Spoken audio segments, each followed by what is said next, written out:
नमस्कार आपण समस्तଙ୍କୁ ମୁଁ ସୁଭସ୍ମିତା ଆପଣଙ୍କୁ ୱେଲକମ୍ କରୁଛି ଓଡ଼ିଆ ଲଭ୍ ଟାରୋ ଚ୍ୟାନେଲରେ।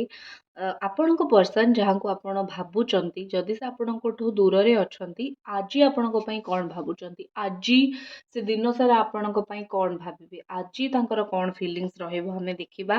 ମୋର ଆଉ ଦୁଇଟା ଚ୍ୟାନେଲ ବି ଅଛି ହିନ୍ଦୀରେ, ଟାରୋଟ୍ ରିଡର ସୁଭସ୍ମିତା ଆଉ ଡିଭାଇନ୍ ଗଡ୍ ଟାରୋଟ୍।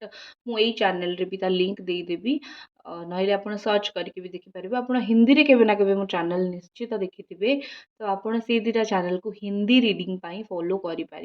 ଚାଲନ୍ତୁ ଦେଖିବା ଆପଣଙ୍କ ପର୍ସନ୍, ଆପଣ ଯାହାଙ୍କୁ ଭଲ ପାଉଛନ୍ତି ସେ ବ୍ୟକ୍ତି ଆଜି ଆପଣଙ୍କ ପାଇଁ କ'ଣ ଚିନ୍ତା କରୁଛନ୍ତି, ତାଙ୍କର କ'ଣ ଚିନ୍ତା ରହିଛି ଆପଣଙ୍କ ପାଇଁ। ଠିକ୍ ଅଛି, ଚାଲନ୍ତୁ ଦେଖିବା। ଆଉ ଏଇଟା ଆପଣଙ୍କ ସହିତ ହେଇଥାଇପାରେ ମ୍ୟାଚ୍ କରିବ ନ କରିବ, ଆପଣ ରାଶି ଅନୁସାରେ ଦେଖିବାକୁ ଚେଷ୍ଟା କରିବେ। ଆଉ ଗୋଟେ କଥା ହେଉଛି ସବୁ ଜିନିଷ ଆପଣଙ୍କ ସହିତ କେବେ ମ୍ୟାଚ୍ କରିବନି, ତ ପ୍ରତ୍ୟେକଟି ଜିନିଷ ମୋ ପାର୍ଟନର ଫିଲ୍ କରୁଥିବ ସେମିତି ଭାବିବେନି। ଯେଉଁ ଜିନିଷ ମ୍ୟାଚ୍ ନ କରିବ ତାକୁ ଛାଡ଼ିଦେବେ। ଠିକ୍ ଅଛି। ଆଉ ଏଇ ରିଡ଼ିଂ ଗୁଡ଼ା ନା ସବୁ ଟାଇମଲେସ୍, ଆପଣ ଯେଉଁ ଦିନ ଦେଖିବେ ସେଇ ଦିନର ଫିଲିଂ। ଆପଣ ଯଦି 5 ଦିନ ପରେ ବି ଦେଖୁଛନ୍ତି ମାନେ ଏଞ୍ଜେଲ, ଗଡ୍, ଭଗବାନ, ୟୁନିଭର୍ସ ଆପଣଙ୍କୁ ସେ ଭିଡ଼ିଓ ସେଇଦିନ ଦେଖଉଛି। ଠିକ୍ ଅଛି, ତ ସେଥିପାଇଁ ଆପଣ କ'ଣ ପାରିବେ, ସେଥିପାଇଁ ଆପଣ ସେଇ ଭିଡ଼ିଓକୁ ସେଇଦିନ ଦେଖିବେ। ଆପଣ ମୋତେ ହ୍ୱାଟ୍ସଆପ୍ ବି କରିପାରିବେ, ଆପଣଙ୍କ ନମ୍ବର ମୁଁ ଦେଇଦେବି, ଆପଣ ମୋତେ ହ୍ୱାଟ୍ସଆପ୍ ମେସେଜ୍ ବି କରିପାରିବେ। 3-4ଟି କାର୍ଡ଼ ବାହାର କରିବା, ଆପଣଙ୍କ ପର୍ସନଙ୍କର କ'ଣ ଫିଲିଙ୍ଗସ୍ ଆପଣଙ୍କ ପାଇଁ ରହିଛି। ବାସ୍ ମୁଁ 4ଟି କାର୍ଡ଼ ନେବାକୁ ଚାହୁଁଥିଲି, 2ଟା ଆଉ 2ଟା ଏଠି ବାହାରିଗଲା। ତ ମୋତେ ଲାଗୁଛି ୟୁନିଭର୍ସ, ଭଗବାନ ଆପଣଙ୍କୁ ଯେଉଁ କାର୍ଡ଼ ଦେବା କଥା ଅଲରେଡ଼ି ଆଜି ଚୁଜ୍ କରିକି ରଖିଛନ୍ତି। ଆଉ ସେଇ କାର୍ଡ଼ ଗୁଡ଼ାକ ଆପଣଙ୍କ ସାମ୍ନାରେ ଏଇ ରହିଲା। ସିଜୋଫେନ୍ଡ୍ରିଆ ଗୋଟେ କାର୍ଡ଼ ଅଛି, ମୁଁ କାର୍ଡ଼ର ମାନେ ଆପଣଙ୍କୁ ଡେଫିନେଟଲି ବୁଝେଇଦେବି, କହିଦେବି। ଡୋଣ୍ଟ ୱାରି, ମୁଁ କାହିଁକି ଏଠି ଅଛି। ଠିକ୍ ଅଛି ନା। ଦେଖିବା, ମୁଁ ଟିକେ କାର୍ଡ଼କୁ ଆଉ ଟିକେ କ୍ଲାରିଟି ପାଇଁ ମୁଁ ଆଉ କିଛି କାର୍ଡ଼ ବାହାର କରୁଛି। Angel, divine, please clarify cards, please clarify my cards. କାହିଁକି ଏ କାର୍ଡ଼ ଆପଣ ଦେଇଛନ୍ତି ତାକୁ କ୍ଲାରିଫାଏ କରନ୍ତୁ ପ୍ଲିଜ୍।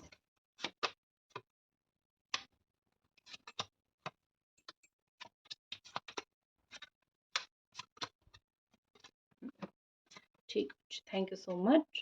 ଆପଣଙ୍କର ପର୍ସନ୍ କିମ୍ବା ଆପଣଙ୍କ ରାଶି ମୁଁ କହିଦେଉଛି, ଆପଣ ମ୍ୟାଚ୍ କରିନେବେ। ଏଇଟା ଏୟାର ସାଇନ୍ ହେଇଥିବ, ମିଥୁନ ହେଇଥିବ, ତୁଳା ହେଇଥିବ କିମ୍ବା କୁମ୍ଭ ହେଇଥିବ, କ୍ୟାପ୍ରିକନ୍ ହେଇଥିବ, ବୃଷ, କନ୍ୟା, କର୍କଟ, ବିଛା, ମୀନ, ଏଇସବୁ ରାଶି ଆପଣଙ୍କ ପର୍ସନଙ୍କର କିମ୍ବା ଆପଣଙ୍କର ହେଇଥିବ। ଠିକ୍ ଅଛି, ମେଷ କିଛି ଲୋକଙ୍କର ହେଇଥିବ, ସିଂହ, ଏମିତି ସବୁ ରାଶି ମିଶିକି ଅଛି। ଦେଖନ୍ତୁ ଏଠି କ'ଣ ଲାଗୁଛି, ଏଠି ଲାଗୁଛି ସବୁଠୁ ଫର୍ଷ୍ଟ ମୋତେ ଲାଗୁଛି କି ଆପଣଙ୍କର ଯେଉଁ ଲଭର୍ ଅଛନ୍ତି ନା ଏବେ ଟିକେ କନଫ୍ୟୁଜ୍ ଅଛନ୍ତି। ହେଇଥାଇପାରେ କାରଣ ଏଇଟା କି ସେ ଜାଣିପାରୁନାହାନ୍ତି ସେ କାହା ସହିତ କଥା ହେବେ। କିଏ ଆଉ ତାଙ୍କ ଜୀବନରେ ଆସିବାକୁ ଚେଷ୍ଟା କରୁଛି, ମେ ବି ସିଏ କାହାକୁ ଆଣୁନାହାନ୍ତି, କିଏ ଆଉ ତାଙ୍କୁ ଆଣିବାକୁ ଚେଷ୍ଟା କରୁଛି, କିଏ ତାଙ୍କ ଲାଇଫ୍ରେ ଆସିବାକୁ ଆକ୍ଚୁଆଲି ଚାହୁଁଛି ଏମିତି ଲାଗୁଛି। ଆଉ ଟିକେ ଆପଣଙ୍କ ଭିତରେ ଗିଟ୍ ପିଟ୍ ଅନବନ ହେଇଛି ବୋଲି ମେ ବି ତାଙ୍କୁ ଲାଗୁଛି କି ମୁଁ କ'ଣ କରିବି। ସେ 100% କନଫର୍ମ ହେଇପାରୁନାହାନ୍ତି, ନାହିଁ ମୋର ଆଉ କେହି ଦରକାର ନାହିଁ, ତୁମେ ଦରକାର। ଆଜି ପାଇଁ ମୁଁ କହୁଛି ନେକ୍ସଟ 2 ଘଣ୍ଟା ଭିତରେ ଏଇଟା ତାଙ୍କ ଥିଙ୍କିଂ ରହିବ, 2 ଘଣ୍ଟା ପରେ ମାଇଣ୍ଡ ଚେଞ୍ଜ ହେଇଯିବ। ଠିକ୍ ଅଛି, ଏମିତି ଲାଗୁଛି କି ସେ ଦୁଇଟା ନାଁରେ ଗୋଡ଼ ଦେଇଛନ୍ତି। ଦୁଇଟା ସିଚୁଏସନ୍ ଅଛି, ଗୋଟେ ସାଇଡ଼୍ରେ ଆପଣ ଅଛନ୍ତି, ଗୋଟେ ସାଇଡ଼୍ରେ ଆଉ କିଛି ଜିନିଷ ଅଛି ଯେଉଁଟା ସେ ଦୁଇଟା ନାଁରେ ଗୋଡ଼ ଦେଇଛନ୍ତି, ଯେଉଁଟା ସେ ଜାଣିପାରୁନାହାନ୍ତି କି ମୋତେ କ'ଣ କରିବାର ଅଛି, ମୋତେ କାହା ସହିତ କଥା ହେବାର ଅଛି, ମୋତେ କାହା ତରଫକୁ ଯିବାର ଅଛି। ମାନେ ସିଏ ଫ୍ୟାମିଲି ବି ଗୋଟେ ନାଁରେ ଫ୍ୟାମିଲି ହେଇଥାଇ ପାରନ୍ତି, ଆଉ ଗୋଟେ ନାଁରେ ଆପଣ ହେଇଥାଇ ପାରନ୍ତି। ଠିକ୍ ଅଛି ନା, ଦୁଇଟା ସାଇଡ଼୍ ମୋତେ ଏଇଠି ଦେଖାଯାଉଛି। ଆଉ ଟ୍ରଷ୍ଟ ମି, ଇଏ ଯଦି ତାଙ୍କୁ ନା ଯଦି ଆପଣଙ୍କୁ ଛାଡ଼ିବାର ଥାନ୍ତା ସିଏ ଆଉ କେଉଁ ଜିନିଷକୁ କେବେଠୁ ଚୁଜ୍ କରିସାରନ୍ତେନି, ହେଲେ ସିଏ ଛାଡ଼ୁନାହାନ୍ତି। ହେଲେ ତାଙ୍କ ମନରେ କ'ଣ ଅଛି ନା ମୋତେ ଛାଡ଼ିବାର ନାହିଁ, ମୋତେ କେମିତି ନା କେମିତି କରିକି ତମକୁ ବି ଧରିକି ରଖିବାର ଅଛି। 100% ମୁଁ ତମକୁ ପୁରା ଛାଡ଼ିଦେବି, ଲେଟ୍ ଗୋ କରିଦେବି, ଭୁଲିଯିବି, ଆଉ ଜୀବନରେ ଯିଏ ଯାହା କାମ ଆସିବ ତାକୁ ଧରିକି ବସିବି, ସେମିତି ଏ ପର୍ସନ୍ ଟୋଟାଲ୍ ବି ଚାହୁଁନାହାନ୍ତି। ସେଇଥିପାଇଁ ଏଠି କହିଲି ନା କନଫ୍ୟୁଜ୍ ଅଛନ୍ତି। ଦେଖନ୍ତୁ ପ୍ରତ୍ୟେକ ଜିନିଷର ଗୋଟେ ପଜିଟିଭ୍ ସାଇଡ଼୍ ଦେଖନ୍ତୁ, କନଫ୍ୟୁଜ୍ ରହୁଛନ୍ତି ତାମାନେ କେଉଁଠି ନା କେଉଁଠି ଆପଣ ବି ଗୋଟେ ଅପସନ୍ ତାଙ୍କ ଲାଇଫ୍ରେ ଅଛନ୍ତି। ଠିକ୍ ଅଛି, ଆପଣ ବି ତାଙ୍କ ଆଖି ସାମ୍ନାରେ ଅଛନ୍ତି, ତ ସେଥିପାଇଁ ସିଏ ମୁଁ କ'ଣ କରିବି ଭାବୁଛନ୍ତି। ଯଦି ଆପଣ ନଥାନ୍ତେ ସେ କନଫ୍ୟୁଜନ୍ ବି ନଥାନ୍ତା। ତ ପଜିଟିଭ୍ ସାଇଡ଼୍ ପ୍ରତ୍ୟେକ ଜିନିଷର ଦେଖନ୍ତୁ ନା। ତ ଏଠି ଲାଗୁଛି କି ଆପଣଙ୍କ ଦୁଇ ଜଣଙ୍କ ଭିତରେ କିଛି ମିସ୍ଅଣ୍ଡରଷ୍ଟାଣ୍ଡିଂ ହେଇଯାଇଛି। ତାଙ୍କ ମନରେ ଆକ୍ଚୁଆଲି ଏବେ କିଛି ମିସ୍ଅଣ୍ଡରଷ୍ଟାଣ୍ଡିଂ ପଶିଯାଇଛି। ତାଙ୍କୁ କିଏ କିଛି ବୁଝେଇ ଦେଇଛି କିମ୍ବା ତାଙ୍କୁ କିଏ କିଛି ଭୁଲ ଜିନିଷ ଆପଣଙ୍କ ବିଷୟରେ ଦେଖେଇ ଦେଇଛି, କିଏ ଭୁଲ ପାଠ ପଢ଼େଇ ଦେଇଛି। ସେଥିପାଇଁ ଏଇ ପର୍ସନ୍ କ'ଣ କରୁଛନ୍ତି ନା ଆପଣଙ୍କୁ ଟିକେ ଆଭଏଡ଼୍ କରୁଛନ୍ତି, ନହେଲେ ଆପଣଙ୍କ ସହିତ ଟିକେ ସେ ଖେଳୁଛନ୍ତି। ଠିକ୍ ଅଛି, ଆଉ କିଛି ନାହିଁ। ନେକ୍ସଟ ଜିନିଷ ମୋତେ ଏଠି ଦେଖାଯାଉଛି କି ଆପଣଙ୍କର ଯେଉଁ ପର୍ସନ୍ ଅଛନ୍ତି ନା ସିଏ ଆପଣଙ୍କୁ କିଛି ମେସେଜ ଦେବାକୁ ଚାହୁଁଛନ୍ତି। ଠିକ୍ ଅଛି, ସିଏ ମେ ବି ଆପଣଙ୍କ ବିଷୟରେ କିଛି ଶୁଣିଛନ୍ତି କିମ୍ବା ଆପଣଙ୍କ ବିଷୟରେ କିଛି ଜାଣିଛନ୍ତି, କେଉଁଠୁ କିଛି ଶୁଣିଛନ୍ତି କି ଆପଣ କେମିତି ହଇରାଣ ହେଉଛନ୍ତି। ତ ୟା ଫିର୍ ତାଙ୍କ ମନର କିଛି କଥା ଅଛି ଯେଉଁଟା ସେ ଆପଣଙ୍କୁ ମେସେଜ ଥ୍ରୁରେ ଦେବାକୁ ଚାହୁଁଛନ୍ତି। କାରଣ ଏବେ ସିଏ ପୁରା ସାମ୍ନା ସାମ୍ନି ଆସିକି ଆପଣଙ୍କ ସହିତ କଥା ହବାକୁ ଡର ଲାଗୁଛି, କଥା ହବାକୁ କନଫ୍ୟୁଜ ଅଛନ୍ତି। ତ ସେଥିପାଇଁ ମେସେଜ ଅଫ୍ କନସର୍ନ, ବହୁତ ଆଉଟ୍ ଅଫ୍ ଚିନ୍ତା, ଆଉଟ୍ ଅଫ୍ କନସର୍ନରେ ସେ ଆପଣଙ୍କୁ କିଛି ମେସେଜ ଇନଡାଇରେକ୍ଟଲି ଦେବାକୁ ଚାହୁଁଛନ୍ତି, ଯେଉଁଟା ସେ ଚାହୁଁଛନ୍ତି କି ଆପଣ ଶୁଣନ୍ତୁ, ଜାଣନ୍ତୁ, ଆଉ ଟେନସନ୍ ନିଅନ୍ତୁନି। ଠିକ୍ ଅଛି, ଦିନେ ସେ ଫେରି ଆସିବେ, ତ ସେ ପର୍ଯ୍ୟନ୍ତ ଆପଣ ଟେନସନ୍ ନ ନିଅନ୍ତୁ। ଆଉ ଏଠି ତାଙ୍କୁ ଫିଲ୍ କୋଉଠି ନା କୋଉଠି ହେଉଛି, ଦେଖନ୍ତୁ ହେଇଥାଇପାରେ ସେ ବହୁତ ରିଚ୍, ତାଙ୍କର ପଇସା ପତ୍ର ଭଲ ଅଛି, କିମ୍ବା ହେଇଥାଇପାରେ ଏବେ ସେ ୱେଲ୍ଦି କଣ୍ଡିସନରେ ଚାଲିଛନ୍ତି, ଭଲ ତାଙ୍କର ପଇସା ପତ୍ର ଅଛି, ତାଙ୍କ ଲାଇଫରେ ଏତେ କିଛି ପ୍ରୋବ୍ଲେମ୍ ନାହିଁ, ଫାଇନାନ୍ସିଆଲି ଏତେ କିଛି ପ୍ରୋବ୍ଲେମ୍ ନାହିଁ, ସେ ୱେଲ୍ ସେଟଲ୍ଡ, ୟା ଫିର୍ ସେ ଟିକେ ହ୍ୟାଣ୍ଡସମ୍ ଦେଖିବାକୁ, ଭଲ ଦେଖିବା ପାଇଁ, ଠିକ୍ ଅଛି ନା। ତ ସେଥିପାଇଁ ବି ସେ କ'ଣ କରନ୍ତି ନା ଟିକେ ନିଜ ମନରେ ଗର୍ବ ରଖିଛନ୍ତି। ଆପଣ ଭିଡ଼ିଓକୁ ଲାଇକ୍ କରିକି ଚ୍ୟାନେଲକୁ ସବସ୍କ୍ରାଇବ୍ ନିଶ୍ଚିତ କରନ୍ତୁ। ସବସ୍କ୍ରାଇବ୍ ଆପଣ ପ୍ରଥମେ କରିଦିଅନ୍ତୁ ଚ୍ୟାନେଲକୁ। ଠିକ୍ ଅଛି, ତ ଏଠି ଲାଗୁଛି କୋଉଠି ନା କୋଉଠି ଆପଣଙ୍କ ରିଲେସନସିପ୍ ନା ବହୁତ ଆଡ଼ଭେଞ୍ଚର ଅଛି, ମାନେ ତାଙ୍କ ଭିତରେ ସେ ମେଚ୍ୟୁରିଟିଟା ନାହିଁ। କୁହନ୍ତି ନା ପଇସା ପଳେଇ ଆସିଲେ କ୍ଲାସ୍ ଥୋଡ଼ି ପଳେଇ ଆସେ, କି ପଇସା ପଳେଇ ଆସିଲେ ଲୋକଙ୍କର ମେଚ୍ୟୁରିଟି ଥୋଡ଼ି ପଳେଇ ଆସେ। ତ ସେଇ ସିଚୁଏସନ୍ ମୋତେ ଏଇଠି କ୍ରିଏଟ୍ ହେବାର ଦେଖାଯାଉଛି। କୋଉଠି ନା କୋଉଠି ବ୍ୟକ୍ତି ନା ପଇସା ତ ବହୁତ ପଳେଇ ଆସିଛି, ଏଇଟା ତ ନୋ ଡାଉଟ୍, ତାଙ୍କ ପାଖରେ ପଇସା ପତ୍ର ଅଛି, ହେଲେ ବୁଦ୍ଧି ପୁରା କମି ଯାଉଛି। ସେ କୋଉଠି ନା କୋଉଠି ଜାଣି ପାରୁନାହାନ୍ତି କି ତାଙ୍କୁ କୋଉ ଭଳିଆ ଆକ୍ସନ୍ ନେବାର ଅଛି, ତାଙ୍କୁ କୋଉ ଭଳିଆ ବ୍ୟବହାର କରିବାର ଅଛି,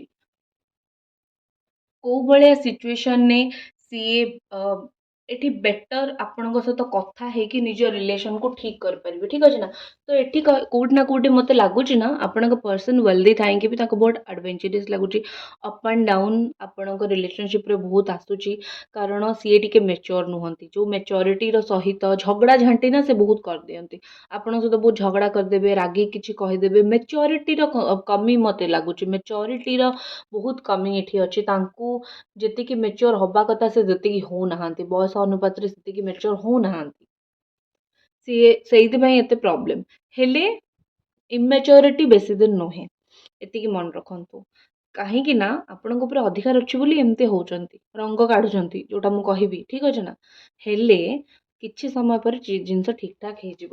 କାରଣ ଗୋଟେ ମଣିଷ ଯେତେବେଳେ ନିଜ ହିସାବରେ ଗୋଟେ ରିସ୍ତାକୁ ଚଲେଇବା ପାଇଁ, ଗୋଟେ ଜଣଙ୍କୁ ଚଲେଇବା ପାଇଁ ଚେଷ୍ଟା କରିବ, ସେ କେତେ ଦିନ ଚଲେଇବ? ସେ ଚଲେଇ ଚଲେଇକି ମାସେ 15 ଦିନ 6 ମାସ ଚଲେଇବ।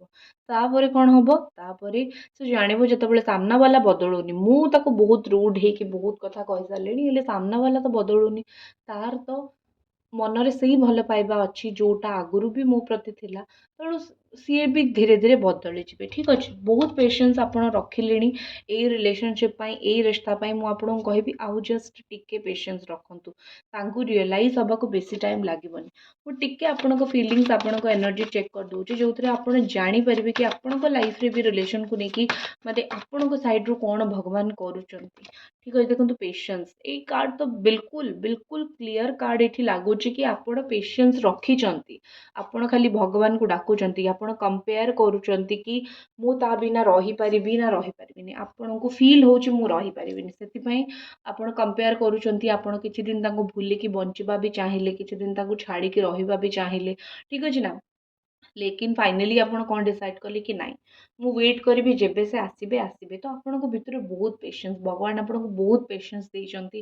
ଆପଣ ପ୍ରତ୍ୟେକଟି ଜିନିଷ ପାଇଁ ଲଢ଼ିଛନ୍ତି। ଏମିତି କିଛି ଲୋକ ଏଠି ଅଛନ୍ତି ଯିଏ ଆପଣଙ୍କର ତ ବାହାଘର ବି ହେଇଛି ତାଙ୍କ ସହିତ, ତାପରେ ବି ଆପଣ ଅଲଗା ହେଇଯାଇଛନ୍ତି। ଆପଣ ପ୍ରେଗନେଣ୍ଟ ଅଛନ୍ତି, ସେ ଆପଣଙ୍କୁ ଛାଡ଼ିକି ପଳେଇଛନ୍ତି। ଠିକ୍ ଅଛି, ଛୁଆ ଅଛି, ଛାଡ଼ିକି ପଳେଇଛନ୍ତି। ଏମିତି ଏମିତି ସିଚୁଏସନ୍ ଆପଣଙ୍କ ଲାଇଫ୍ରେ ଆପଣଙ୍କ ପାର୍ଟନରଙ୍କ ସହିତ ହେଇଛି ତ ଆପଣ ଭଗବାନଙ୍କୁ ଡାକିକି ଚୁପଚାପ ବସିଛନ୍ତି କି କେବେ ଜିନିଷ ସବୁ ଠିକ୍ ହେବ। ମୁଁ ବାସ୍ ଗୋଟେ କଥା କହିବି, କେବେ କାନ୍ଦିବେନି, କାନ୍ଦିକି ନିଜର ୱିକନେସ୍ ଶୋ କରିବେନି। ଆଉ ଗୋଟେ ହେଉଛି ବର୍ଡନ୍, ଆପଣଙ୍କ ଉପରେ ବହୁତ ପ୍ରେସର। କିଛି ଲୋକ ଏମିତି ଅଛନ୍ତି ଯେଉଁଟା ଆପଣଙ୍କ ପାର୍ଟନର ଆପଣଙ୍କ ସହିତ ନା ଆସୁଛନ୍ତି ନା ରିୟୁନିୟନ୍ କରୁଛନ୍ତି, ଆପଣଙ୍କ ଉପରେ ବର୍ଡନ୍ ପଡ଼ୁଛି ଘର ତରଫରୁ ବାହା କରିଦେବୁ या फिर ଘର କଥା ମାନ, କ୍ୟାରିୟରର ବର୍ଡନ୍ ପଡ଼ୁଛି, ମାନେ ବହୁତ ବର୍ଡନ୍ ଆପଣଙ୍କ ଉପରେ ପଡ଼ୁଛି। ଆଉ ଆପଣ ବହୁତ କିଛି ଜିନିଷ ହ୍ୟାଣ୍ଡେଲ୍ କରିବାକୁ ଚେଷ୍ଟା ବି କରୁଛନ୍ତି, ଆପଣ ବେଳେବେଳେ ହ୍ୟାଣ୍ଡେଲ୍ କରିପାରୁନାହାନ୍ତି। ଆଙ୍କୁ କମିଟମେଣ୍ଟ ମାଗୁଛନ୍ତି, କମିଟମେଣ୍ଟ ଦିଅ, ଇଏ ବି ଦେଉନାହାନ୍ତି। ତ ସିଏ ଯେତେବେଳେ କମିଟମେଣ୍ଟ ଦେଉନାହାନ୍ତି, ଆପଣ ବହୁତ କାନ୍ଦୁଛନ୍ତି, ବହୁତ ପରେଶାନ ହେଉଛନ୍ତି। ତ ଆଙ୍କର ଆପଣଙ୍କୁ ଆଭଏଡ଼ କରିବା ସେଇଟା ବି ଆପଣଙ୍କ ଉପରେ ଗୋଟେ ବହୁତ ବଡ଼ ବର୍ଡନ୍। ଆପଣ କ'ଣ କରିବେ ଜାଣିପାରୁନାହାନ୍ତି। ଅଲସୋ ଏଠି ଲାଗୁଛି କି ଆପଣ ବହୁତ ଥକି ସାରିଲେଣି ଏସବୁ ସିଚୁଏସନ୍, କାନ୍ଦି କାନ୍ଦିକି ମୁଣ୍ଡ ବାଡ଼େଇକି ବହୁତ ଥକି ସାରିଲେଣି। ତ ଆପଣ ଏବେ ବାସ୍ କିଛି କରିବାକୁ ହିଁ ଚାହୁଁନାହାନ୍ତି। ଠିକ୍ ଅଛି, କାମ ପ୍ରେସର ବି ବହୁତ ରହୁଛି, ନିଜର ଟାର୍ଗେଟ୍ ବି ଜବ୍ରେ ପୁରା କରିବାର ଅଛି। ତ ସବୁ କରିକି ବି ଆପଣ ବହୁତ କାମ୍, ମୋତେ ବହୁତ ଏମିତି ଲାଗୁଛି କି ଜୀବନଟାକୁ ଆପଣ ଅତିବାହିତ କରିବାକୁ ଚେଷ୍ଟା କରୁଛନ୍ତି। ଠିକ୍ ଅଛି, ଆପଣ ଲାଇଫ୍ରେ କାହା ପାଇଁ ବି ଦେଖନ୍ତୁ, ଆପଣ ନିଜ ଲାଇଫ୍କୁ ନା ବେଳେବେଳେ ଏନ୍ଜୟ ବି କରୁଛନ୍ତି। ଆଉ କରନ୍ତୁ, ସେଇଟା ଠିକ୍ କଥା। ଆପଣ କାହା କଥା ଭାବିକି ଖାଲି 24 ଘଣ୍ଟା କାନ୍ଦିବେ, ସେଇଟା ଲାଇଫ୍ ନୁହେଁ। ଠିକ୍ ଅଛି, ଭଗବାନ ଗୋଟେ ଜୀବନ ଦେଇଛନ୍ତି, ସେ ଜୀବନକୁ ବଞ୍ଚନ୍ତୁ, ସେ ଜୀବନକୁ ବଞ୍ଚନ୍ତୁ, ସେ ଜୀବନରେ ଏନ୍ଜୟ କରନ୍ତୁ। ଯେଉଁ ମଣିଷ ପରଫେକ୍ଟ, ସେ ଦିନେ ନା ଦିନେ ଫେରି ଆସିବ। ଠିକ୍ ଅଛି, ନେକ୍ସଟ ଯଦି ମୁଁ ଦେଖିବି, ନେକ୍ସଟ ଏମିତି ଲାଗୁଛି କି ଆପଣଙ୍କର ଲଙ୍ଗ ଡିଷ୍ଟାନ୍ସ ରିଲେସନସିପ୍ ହେଇଥିବ। ଠିକ୍ ଅଛି, କାରଣ ଟ୍ରଷ୍ଟ ଇସ୍ୟୁ ମୋତେ ଲାଗୁଛି ହେଇଥିବ କି ଆପଣ ଦୁଇ ଜଣ ଫିଜିକାଲି ବହୁତ ଡିଷ୍ଟାନ୍ସରେ ଦେଖିପାରୁନାହାନ୍ତି, ଫିଜିକାଲି ଦେଖା ହେଇପାରୁନି, ଫିଜିକାଲି ଡେଲି କଥା ହେଇପାରୁନାହାନ୍ତି। ସେଇଟା ବି ଗୋଟେ ବଡ଼ ପ୍ରୋବ୍ଲେମ୍ ହେଇଥିବ। କାରଣ ଯେତେବେଳେ ଦୁଇଟା ମଣିଷ ଦୂରେଇ ଯାଆନ୍ତି ନା, ସେତେବେଳେ ଦୁଇ ଜଣ ଭିତରେ ଟ୍ରଷ୍ଟ ଇସ୍ୟୁ ପଳାଇ ଆସେ। ସେ ଭାବୁଥିବେ ତୁମେ କାହା ସହିତ ଚିଟ୍ କରୁଛ, ଆପଣ ଭାବୁଥିବେ କି ସେ କାହା ସହିତ ଚିଟ୍ କରୁଛନ୍ତି। ତ ଏମିତି ନା ଦୁଇ ଜଣଙ୍କ ମନ ଭିତରେ ଗୋଟେ ଚିଟିଂ ପଳାଇ ଆସେ କି ନାଇଁ ସିଏ ଚିଟ୍ କରୁଛି, ନାଇଁ ଇଏ ଚିଟ୍ କରୁଛି, ଏମିତି ଗୋଟେ ଚିଟିଂ ପଳାଇ ଆସିବ। ଆଉ ଯେତେବେଳେ ସେ ଚିଟିଂ ମେଣ୍ଟାଲିଟି ପଳାଇ ଆସିବ, ସେତେବେଳେ କୋଉଠି ନା କୋଉଠି ଲାଗୁଛି କି ଦୁଇ ଜଣଙ୍କ ପ୍ରତି ମାନେ ଗୋଟେ ପଳାଇ ଆସିବ କି କ'ଣ କରିବୁ। ତ ଟ୍ରଷ୍ଟ ମୋତେ ବ୍ରେକ୍ ହେବାର ଲାଗୁଛି। ସିଏ ଯେମିତି ନା କୁହୁଡ଼ି ପହଁରୁଛନ୍ତି, ମାନେ ସେ ଜାଣିନାହାନ୍ତି, ଆପଣଙ୍କ ଉପରେ ଡାଉଟ୍ କରିବାର କିଛି ରିଜନ୍ ନାହିଁ। ଆପଣ ଆଉ କାହା ସହିତ ଗପୁଥିବେ, ସେ ଡାଉଟ୍ କରୁଥିବେ, କିନ୍ତୁ ପ୍ରକୃତରେ ସେଇଆ ହେଇନଥିବ, ଆଉ ସେ ସେଇଆ ହିଁ କରୁଛନ୍ତି। କାରଣ ହେଉଛି ଆପଣ ଦେଖା କରୁନାହାନ୍ତି, ୟା ଫିର୍ ଆପଣ ଦୁଇ ଜଣଙ୍କ ଭିତରେ ଡିଷ୍ଟାନ୍ସ, ଫିଜିକାଲ୍ ଡିଷ୍ଟାନ୍ସ। ଯଦି ପାଖାପାଖି ରହିଲି, ଯେବେ ପାଖାପାଖି ରହୁଥିଲି ଜିନିଷ ବେଟର୍ ଥିଲା, ଟିକେ ଦୂରେଇ ଯାଇଛନ୍ତି, ଟିକେ ପଳାଇ ଆସିଛି, ଡାଉଟ୍ ପଳାଇ ଆସିଛି। ଏଇ ଡାଉଟ୍ ଆପଣଙ୍କ ମନରେ ଆସିଲା, ଆପଣ ଦାବିକି ରଖିଦେଲେ, ହେଲେ ଆଙ୍କ ମନରେ ଆସିଲା, ଇଏ ସେ ଡାଉଟ୍ ପାଇଁ ରିଲେସନସିପ୍କୁ ଖରାପ କରିଦେଲେ।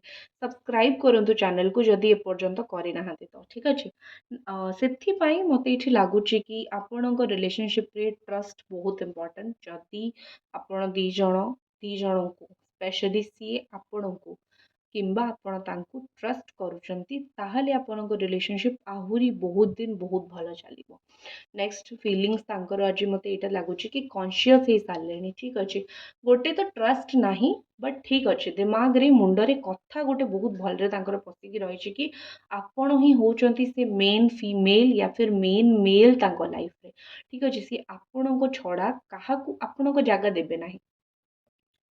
ସେ ଜାଣିଛନ୍ତି ଆପଣ ତାଙ୍କୁ ୱେଟ୍ କରୁଛନ୍ତି ବୋଲି, ସେ ଜାଣିଛନ୍ତି ଆପଣ ସେଇ ମେନ୍ ଲୋକ ଯିଏ ଲାଇଫ୍ରେ ତାଙ୍କୁ ପାଇବା ପାଇଁ କିଛି ବି କରିପାରିବେ। ଆପଣ ବହୁତ କିଛି କରିପାରିବେ ତାଙ୍କୁ ପାଇବା ପାଇଁ। ଅଲରେଡ଼ି ଆପଣ ବହୁତ କିଛି କରିଛନ୍ତି, ଫାଇନାନ୍ସିଆଲି ହେଲ୍ପ କରିଛନ୍ତି, ବହୁତ କିଛି ସାକ୍ରିଫାଇସ୍ କରିଛନ୍ତି, ସାଙ୍ଗସାଥି ଦୂରେଇ ଦେଇଛନ୍ତି, ବହୁତ କିଛି କରିଛନ୍ତି ଆପଣ ତାଙ୍କ ପାଇଁ ସାକ୍ରିଫାଇଜେସ୍। ତ ସିଏ ଜାଣିଛନ୍ତି କି you are the perfect one, ଆପଣ ସେଇ ପରଫେକ୍ଟ ମଣିଷ ଯିଏ ତାଙ୍କ ପାଇଁ ବହୁତ କିଛି କରିପାରିବ। ଆଉ ଏଇ ଜିନିଷ ନା ଧୀରେ ଧୀରେ ଧୀରେ ଧୀରେ କନସିୟସଲି ତାଙ୍କ ମୁଣ୍ଡରେ ପଶିବା ବି ଆରମ୍ଭ ହେଲାଣି। ଠିକ୍ ଅଛି, କୋଉଠି ନା କୋଉଠି ନିଶ୍ଚିତ କାହାର ଅଦର ରିଲେସନସିପ୍କୁ ସେ ଦେଖିଛନ୍ତି, କାହାର କଥାକୁ ସେ ଦେଖିଛନ୍ତି, କୋଉଠି ଆକଳନ କରିକି ଦେଖିଛନ୍ତି, କାହା ସହିତ କମ୍ପେୟାର କରିକି ଦେଖିଛନ୍ତି। ତ ଫାଇନାଲି ଆଜି ସେ ଫିଲ୍ କରୁଛନ୍ତି କି ନାଇଁ ତୁମେ ବେଟର୍, ତୁମେ ତାଙ୍କଠୁ ବେଟର୍ ଯାହା ସହିତ ମୁଁ ତୁମକୁ କମ୍ପେୟାର କରୁଥିଲି। ଆଉ ମୋ ମୁଣ୍ଡରେ କନସିୟସଲି ଏଇ ଜିନିଷ ପଶିଲାଣି କି ତୁମେ ବହୁତ ବେଟର୍। ଯେଉଁମାନଙ୍କୁ ମୁଁ ଭଲ ଭାବୁଥିଲି, ଯେଉଁମାନଙ୍କ ପାଇଁ ମୁଁ ତୁମଠୁ ଦୂରେଇ ଯାଇଥିଲି, ଆଜି ମୋତେ ଫିଲ୍ ହେଉଛି କି ନାଇଁ ତୁମେ ସେମାନଙ୍କଠୁ ବହୁତ ବେଟର୍, ଆଉ ତୁମର ବିହେଭିଅର ସେମାନଙ୍କଠୁ ବହୁତ ବେଟର୍, ତୁମେ ମୋ ପାଇଁ ବହୁତ କିଛି କରିଛ। ଠିକ୍ ଅଛି, ଏଇ କଥା ତାଙ୍କ ମୁଣ୍ଡରେ ପଶିଲାଣି। ତ ଦେଖିବା କି ତାଙ୍କର ଆଗକୁ ଆକ୍ସନ୍ କ'ଣ ରହିବ ଆପଣଙ୍କ ପାଇଁ। कौन से एक्शन नेबे जोटा आपणक रिलेशनशिप को आहुरी मजबूत करिवो रियूनियन पर्यंत जीवो चाहिए मते व्हाट्सएप करि परिबे ठीक अछि नंबर आपनको दे देछि